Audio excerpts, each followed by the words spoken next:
धनबाद जिले के बरवाड़ा थाना क्षेत्र के राष्ट्रीय पथ पर स्थित बेडलुक ग्रीन में देर रात आग लग गई। आग लगने की सूचना के बाद पुलिस प्रशासन के साथ अग्निशमन में 2 वाहन मौके पर पहुंची। इस दौरान होटल में पार्टी चल रही थी। होटल के ठीक पीछे आग लगी थी। समय पर आग पर काबू नहीं पाया जाता तो बड़ी घटना हो सकती थी। घंटे भर की मशक्कत के बाद आग पर काबू पाया गया, जिसके बाद पुलिस प्रशासन के साथ अग्निशमन की टीम ने राहत भरी सांस ली। आग लगने की जानकारी मिलते ही अग्निशमन की टीम पूरी तैयारी के साथ धनबाद के बेडलुक ग्रीन होटल पहुंची। आग होटल के पीछे झाड़ी में लगी थी। होटल के ठीक पीछे झाड़ी में आग लगी थी। जिस वक्त आग लगी उस वक्त कैंप में कार्यक्रम चल रहे थे। लोग कार्यक्रम में मशगूल थे। झाड़िया में आग लगने की जानकारी मिलते ही होटल के कर्मचारी ने सूझबूझ के साथ पुलिस प्रशासन और अग्निशमन टीम को सूचना दी, जिस वजह से समय रहते आग पर नियंत्रित लिया गया। अग्निशमन विभाग के कर्मचारी मनोज सिंह ने बताया कि अग्निजनी की सूचना के बाद 2 दमकल वाहन को लेकर होटल बेडलुक ग्रीन हम लोग पहुंचे। आग कैसे और कहां से लगी इसकी जानकारी किसी को नहीं है। गिरिडीह में दुकान और घर में पुलिस का छापा। 4 किलो गांजा, 18 लाख रुपए कैश बरामद, संचालक गिरफ्तार। गिरिडीह के जमुआ पुलिस ने मिर्जागंज में एक गुमटी में घर से छापा मारकर 4 किलो गांजा के साथ 18 लाख रुपए कैश बरामद किया गया। बताया जाता है कि जमुआ पुलिस को मिर्जागंज बाजार में सुरेंद्र साहब की दुकान में गांजा बेचे जाने की गुप्त सूचना मिली थी। सूचना का सत्यापन एवं आवश्यक कार्रवाई हेतु वरीय पदाधिकारी को सूचित करते हुए वरीय पदाधिकारी के निर्देश पर एक विशेष टीम का गठन कर सुरेंद्र साहब को घर पर गुमटी दुकान में छापेमारी की गई। छापेमारी के क्रम में 4 किलो गांजा, 1.5 किलो गांजा, 1 खैनी का मिश्र, 680 पीस गोगो बनाने वाला 12 पैकेट सामग्री एवं 18,18,700 रुपये नगद बरामद किया गया। वहीं इस मामले में गुमटी संचालक मिर्जागंज निवासी सुरेंद्र साहब पिता लखन साहब को पुलिस ने गिरफ्तार कर लिया। इधर इस पर छापेमारी के बाद मादक पदार्थ बेचने वाले दुकानदारों के में हड़कंप मच गया है। हेमंत सोरेन की अंतरिम जमानत याचिका पर ईडी को नोटिस। एसी 6 मई को करेगा सुनवाई। हाई कोर्ट ने 28 फरवरी से फैसला रखा है सुरक्षित। झारखंड के पूर्व मुख्यमंत्री हेमंत सोरेन की अंतरिम जमानत की याचिका पर सुप्रीम कोर्ट के सुनवाई हुई। जस्टिस संजीव खन्ना और दीपाकर दत्त के बेंच ने सुनवाई करते हुए ईडी को नोटिस जारी किया। अदालत ने सुनवाई की अगली तारीख 6 मई तक की है। इस पहले हेमंत सोरेन की ओर से वरीय अधिवक्ता कपिल सिब्बल ने जस्टिस संजीव खन्ना और जस्टिस दीपक दत्ता की पीठ को बताया था कि झारखंड हाई कोर्ट ने उस की याचिका पर 28 फरवरी 2024 को सुनवाई पूरी होने के बाद अपना फैसला सुरक्षित रख लिया था, लेकिन अब तक कोई निर्णय नहीं सुनाया है। हेमंत सोरेन ने अपनी गिरफ्तारी के खिलाफ 2 फरवरी को सुप्रीम कोर्ट पर रुख किया था, लेकिन पीठ ने उस राहत पाने के लिए हाई कोर्ट जाने के लिए कहा था। हेमंत सोरेन ने मामले में अनुच्छेद 32 के तहत याचिका दायर की। सुप्रीम कोर्ट के कहने पर 4 फरवरी को फिर से हाई कोर्ट गए और फिर 27-28 फरवरी को मामले की सुनवाई हुई, लेकिन याचिका पर अब तक फैसला नहीं लिया गया है।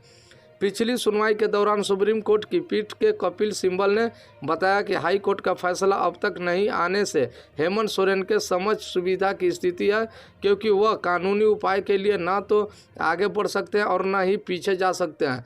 24 फरवरी अप्रैल को सुनवाई के दौरान कपिल सिब्बल ने हाई कोर्ट के लंबित फैसला के खिलाफ दायर कर याचिका पर तत्काल सुनवाई का अनुरोध किया था, जिस पर जस्टिस खन्ना और जस्टिस दत्त की पीठ ने कहा था कि सुनवाई के लिए तारीख निर्धारित करने का अधिकार चीफ जस्टिस ऑफ इंडिया के पास है। दरअसल रांची जिले के बड़गाई अंचल में लगभग 8.5 एकड़ जमीन के अवैध तरीके से खरीद बिक्री मामले में ईडी ने झारखंड के पूर्व सीएम हेमंत सोरेन पर कार्रवाई की है। इस मामले में पूछताछ के लिए ईडी ने सीएम को 11 समन भेजा था।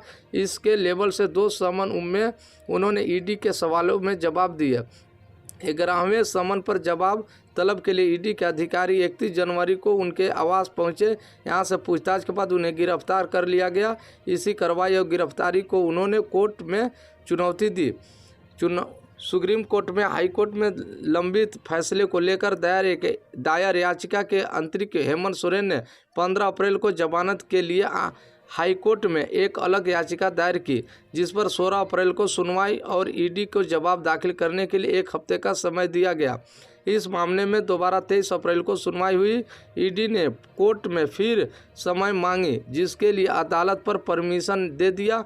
अब जमानत याचिका 1 मई को सुनवाई होनी है। पूजा सिंघम को नहीं मिली बेल, याचिका खारिज। हेल्थ ग्राउंड पर सुप्रीम कोर्ट से मांगी थी जमानत। कोर्ट ने कहा मामला गंभीर, जल्दबाजी ठीक नहीं।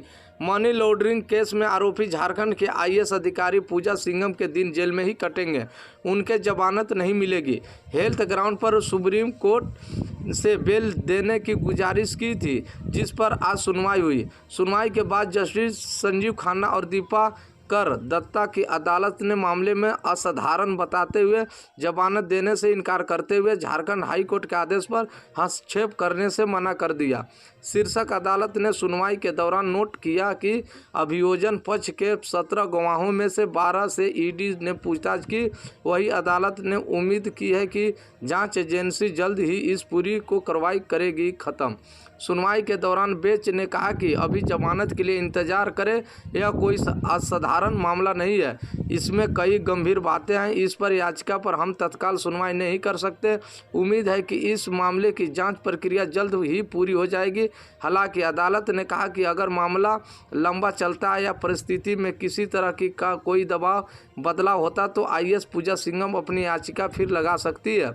आज सुनवाई के दौरान ईडी की ओर से पक्ष रख रहे additional solicitor general SV Raju ने जमानत याचिका का विरोध किया। कहा कि कुल हिरासत अवधि में से उन्होंने ज़्यादातर समय रांची के एक अस्पताल रिम्स में बताया।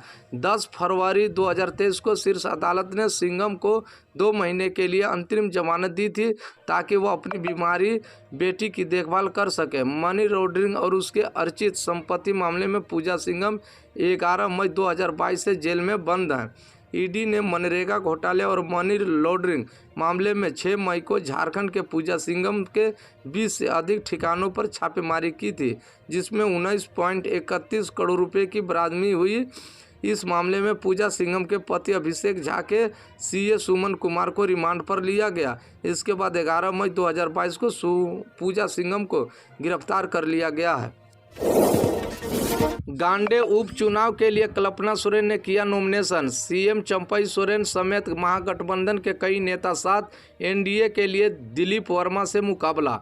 झारखंड के पूर्व सीएम हेमंत सोरेन की पत्नी एवं जेएम सुप्रीमो शिबू सोरेन की बहू कल्पना सोरेन आज गांडे विधानसभा के उपचुनाव के लिए अपना नामांकन कर दिया है। उसके साथ सीएम चंपई सोरेन, मंत्री बादल पत्रलेख, मिथिलेश ठाकुर, आलमगीर आलम, सत्यानंद भोता, माले विधायक विनोद सिंह, गिरिडीह विधायक सुदेव्य कुमार सोनू और राज्यसभा सांसद डॉक्टर सरफराज अहमद भी मौजूद रहे।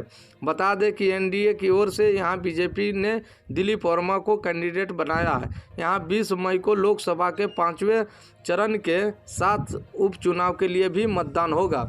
नॉमिनेशन से पहले रविवार को मोहराबादी स्थित आवास पर जाकर उन्होंने अपनी पार्टी सुप्रीमो शिबू सोरेन और सास रूपी सोरेन से मुलाकात की, उनके पांव छुए और आशीर्वाद ली।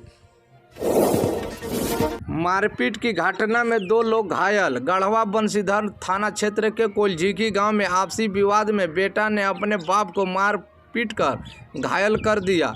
घायलों में नसरुद्दीन मियां का पुत्र अब्दुल मतलूब एवं उसकी पत्नी सफीरन बीबी का नाम शामिल है।